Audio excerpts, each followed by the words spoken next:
Hello YouTube, welcome back to my channel. My name is Mcpato and this is Mcpato PC. And for today's video I'd like to thank my wife, who is my sponsor for the video, as she purchased this laptop for me as a Christmas present this year. This of course is the Dell Inspiron 7000 gaming laptop. That's quite a mouthful. And it does come with a dedicated GTX 1050 Ti graphics card for gaming. Otherwise, it appears to be a sleeper laptop. You wouldn't think it's capable for gaming, but it certainly is, and we'll get to that in just a few minutes. Other than the red logo on the top, you would probably assume this is a business or entry-level laptop. Well, you'd be wrong. The cover feels very nice. It has a rubberized texture to it. Attention has been given to everything on this laptop. You have very generous ventilation ports on the back that are fed by air intakes on the bottom. Dell has given you these raised rubber pads, which both help keep it secure on any surface and provide just enough lift for air to come to the ventilation. As well, here you have an indentation as well as on the front for presumably air to funnel into your fans. Also down here you have a subwoofer, which helps give your sound a slightly bassier feel. On the very front here you've got this sort of triangular texture or pattern, mesh pattern, which perhaps could give you an indication that this is a special laptop. As far as fingerprints, they do show on the cover, but it's not terrible. I'm a little bit warm right now. I've been standing here for a while trying to make this video, shooting take after take after take. So, you know, my fingerprints are showing a little more than they would normally would. I have about 80 hours of use with this laptop, and as you can see, I haven't cleaned it extensively. I've wiped it a few times, but it doesn't look bad. Once you open it, the rubberized texturing continues here on the near the trackpad. You'll note the full set of number keys on the right. You've got a very subtle power button there. The screen is an IPS panel, which helps minimize glare and reflection. So, you know, it's got pretty good viewing angles. You know, it's so, and then left to right. You know, so it's a quality screen. A lot of the reviews for earlier versions of this laptop, I guess you could get a TN or an IPS panel. Those reviews were sometimes negative and referencing the screen. I've had no issues at all with the screen. I think it looks great. It's crisp. It pops. This is with running it off the battery, so this is sort of your base or default setting. As soon as you plug in your power cable, it will come even brighter and more vibrant. So no issues at all with that. In terms of keys, they're quick actuation keys, so you don't have to press very hard. They feel quick and responsive. There's a sort of a satisfying, not click per se, but the feel is indicative that you've pressed the key, and that is good. The trackpad is precision certified with Microsoft, so it's very responsive in that regard. So that's very nice. And moving along, in terms of ventilation, Dell's done a really excellent job here, guys. I've run ADA 64 benchmark on the CPU for over 10 minutes. It never throttled. It stayed at the maximum operating frequency. I think it got as high as 78 degrees. GPU, I can run Heaven or Superposition over and over and over, and it doesn't throttle at all. It stays right at 1911 megahertz. I believe that's what it was the whole time. So memory and GPU don't suffer, your CPU does not suffer. So Dell's done a really great job of really having everything work together to give you the top performance with no throttling. The ventilation is excellent, as long as you keep it on a hard surface, of course. You'll note a slight indentation at the bottom here where the keys are. And that, as silly as it sounds, does help make typing feel more ergonomic. More natural sort of feel to that. If I have one complaint, and I only have one complaint about this laptop, it was Dell's choice to go with red for the keys. On the camera, it actually looks far more vibrant than in person, and even with the backlight on, so when I push a key, the backlight comes on. I can hardly tell that it's on. It's very, very subtle, and I've had a difficult time in low light situations finding the keys that I'm looking for. Now, let's touch on gaming. I got this thinking I would be able to play a lot of my old Steam library that I haven't got to yet. So games like Fallout 3, Fallout New Vegas, Sleeping Dogs, games like that, Age of Empires, thinking, it'll run those no problem. Since I've received it, I've been able to run any game I want, including Ark, including Rust. I play Borderlands 2, anything, for example, Ark, which I think is probably the most heavy on the graphics that I have installed. I run it at medium, and a few settings are high, and I get between 35 and 60 FPS when playing at 1080p. So, is it the fastest laptop for gaming? No. But for the price, which currently in Canada is $1,299,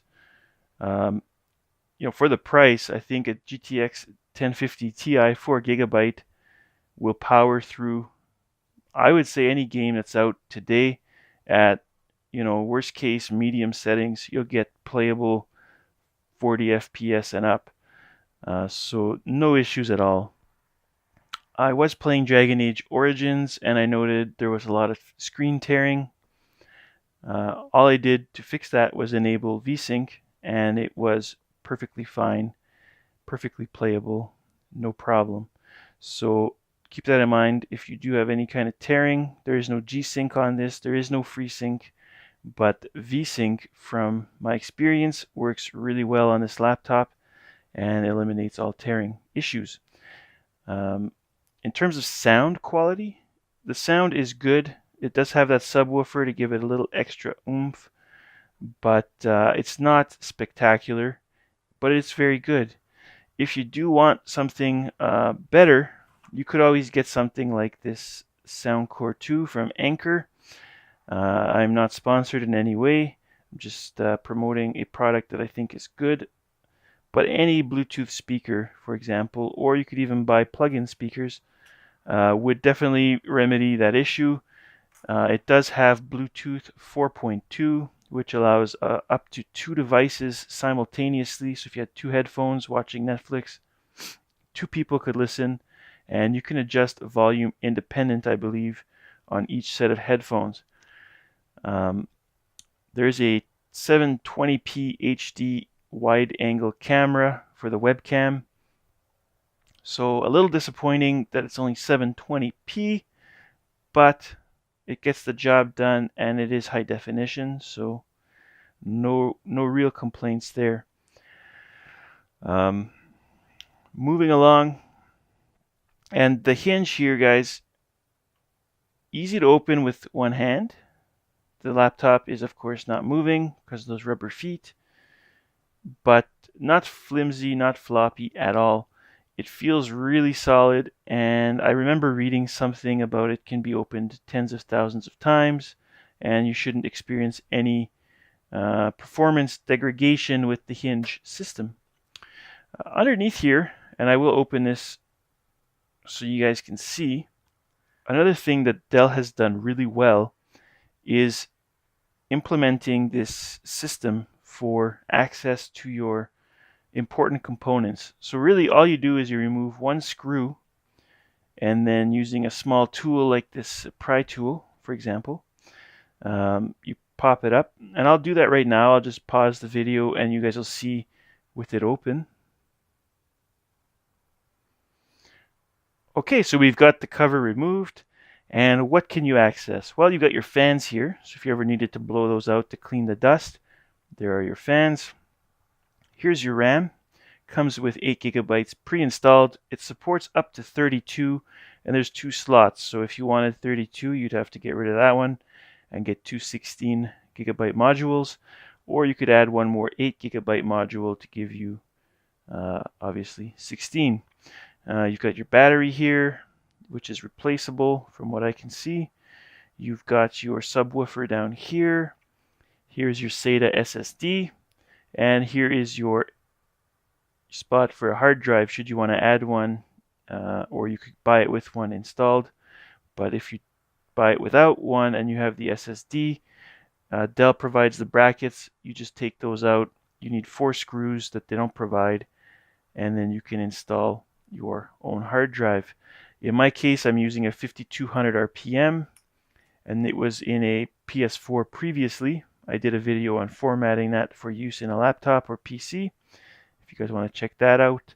But otherwise, and I do a comparison on a future slide here in this video, showing the difference in performance between the SATA drive and the hard drive, and it is multiples of times faster to use the SATA drive here.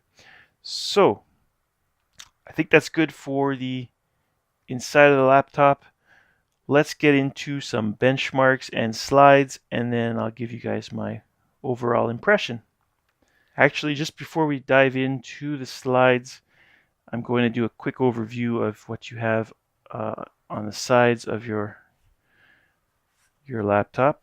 So it comes with a locking slot here. Pardon me, this camera is not focusing. There's your power connector. All USB ports on this laptop are USB 3. Here's a multi-card reader. It's SSD or MMX or MMC, I believe. Over here, you've got your multi-headphone and microphone jack, 2 more USB 3, HDMI out, and your RJ45 for network connection. And now we're going to dive into some slides.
Alright, so that will conclude the video review of my Dell Inspiron 15 7000 gaming series. Hopefully you guys enjoyed the video.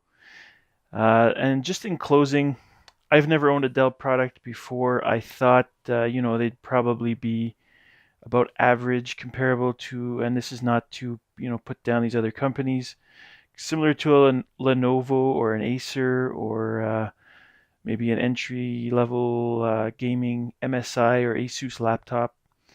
What I have found, however, is that this is actually an exceptional product. Number one, I didn't even mention this, they don't put a lot of bloatware on there. I think all I've seen on here is actually a a program to help register your product and a program to help contact tech support if you need assistance. There's nothing else. There's not a ton of programs for, performance, for fans, for anything like that. It comes pretty vanilla out of the box with, again, everything you would need. In this case, I got a 1-year free trial or free subscription to Office. It comes with, obviously, Windows. It comes with great hardware configurations. This one here has a dedicated graphics card. With the exception of the keyboard and specifically the keys and the color of the keys, I have very little to complain about with this product. The IPS panel is superb. So if you guys are looking for a laptop, I would not hesitate to buy a Dell Inspiron 7000 Gaming. They do come now with a GTX 1060 6GB if you guys are interested in that model.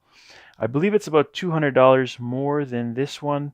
And again, in Canada, this one is currently $12.99. I think you could start with the 6GB GTX 1060 for $14.99. So still a good value overall for a gaming laptop. This one here, if you're not a hardcore gamer or you have a desktop and you want something just to be mobile when traveling or with friends or university or what have you, this is a capable gaming system. It will definitely have no problem playing any modern game. Again, you've seen the chart from Hardware Canucks review. They tested a variety of games, and you'll see right there that, with medium to high settings, you can get from high 40s to almost 80 FPS in modern games. So it does everything really well. I didn't mention Premiere or performance with photo or video editing. However, it is capable. With that said, it's not nearly as fast as my 6700K in my desktop. But for example, a 12-minute 1080p video clip with a few edits or effects would take about 47 to 52 minutes on this computer, as opposed to my desktop that could do that same job in about 12 minutes. So there's obviously a much slower time, but it does work with Premiere. You can use CUDA acceleration with the dedicated graphics card. So if you need to do something, or you're just a hobbyist who maybe once in a while want to render a video, definitely capable. It does work really, really well with Photoshop as well. And so for programs like that, it does the job. It's not the fastest machine, but there are different configurations if that's what you're after with Dell and with their laptops. So I don't hesitate to recommend this laptop, and I think if this is indicative of Dell's quality, I don't hesitate to recommend Dell products, period. This is excellent. I give it, as you can see here, guys, 5 ducks out of 5. Nothing really to complain about besides the color they chose for the letters on the keys and the sort of dim backlighting that you get when you press them. But again, that's my only complaint, and that's very small. So that concludes my video review. If you guys liked the video, please hit the like button. If you loved it, consider subscribing. And I'll see you guys next time. Saying goodbye, it's Mcpato. Thanks again. Bye-bye.